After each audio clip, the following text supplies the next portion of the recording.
When Emma texted me that night, I was sitting in the living room finishing up a late project for work. Her message came through at 9:37 p.m. sharp. The girls need company tonight. Don't wait for me, red heart. I stared at the screen, reading it twice. She'd told me earlier she was going out for dinner with her coworkers. A casual get-together after a stressful week. But the girls need company didn't sound like her. Emma didn't talk like that. There was something too playful, too careless in the wording. Felt off. Still, I told myself not to overthink it. I trusted her. At least I wanted to. But a small, uneasy part of me couldn't let it go. About an hour later, I gave in to curiosity.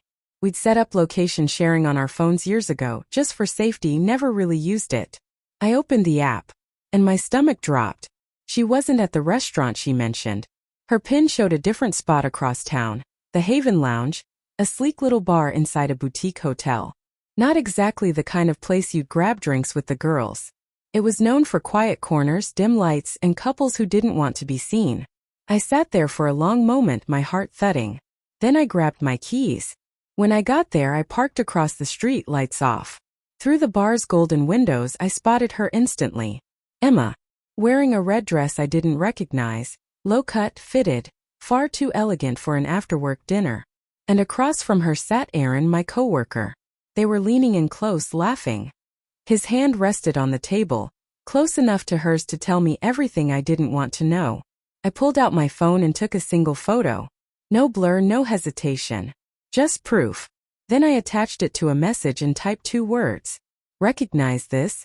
I sent it and didn't wait for her reply. 7 minutes later, my phone buzzed. Then again. And again. Calls, texts, voice messages, all ignored. And then I saw her. Emma burst out of the bar, heels in one hand, makeup streaked under the streetlights. She spotted my car immediately and ran toward it. Jake, please. It's not what it looks like. She tried the handle locked. Knocked on the window, desperate. Please let me explain. I lowered the window just enough for her to speak. It was just drinks, she stammered. He's going through a breakup. I was comforting him. I looked at her, calm, steady. In that dress? In a hotel bar. Her face crumpled. Jake, I made a mistake. Nothing happened, I swear. You made your choice, I said quietly, the moment you sent that text. Then I rolled the window up and drove away. When I got home, I didn't yell or throw things. I just packed a small suitcase, clothes, wallet, charger. Her messages kept coming in one after another. Please come back. Can we talk? I love you, Jake. It was nothing. Each one sounded emptier than the last. By morning, she was home. Eyes red, mascara smudged.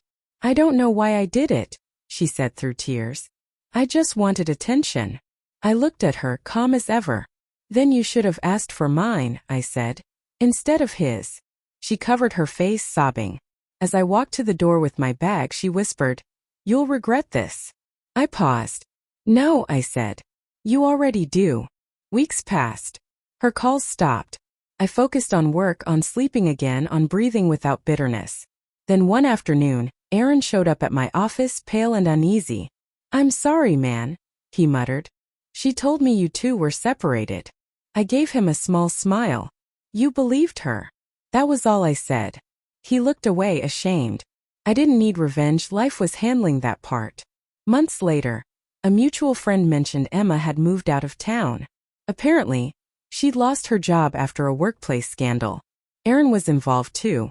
I didn't feel joy, not even satisfaction. Just peace. That night, I scrolled through my phone until I found the photo I'd taken outside the bar. For a second I studied it, the two of them laughing, the glow of the lights. Then I deleted it. I didn't need it anymore. I'd already seen everything I needed to. Because sometimes betrayal doesn't start with a kiss. It starts with a single careless text.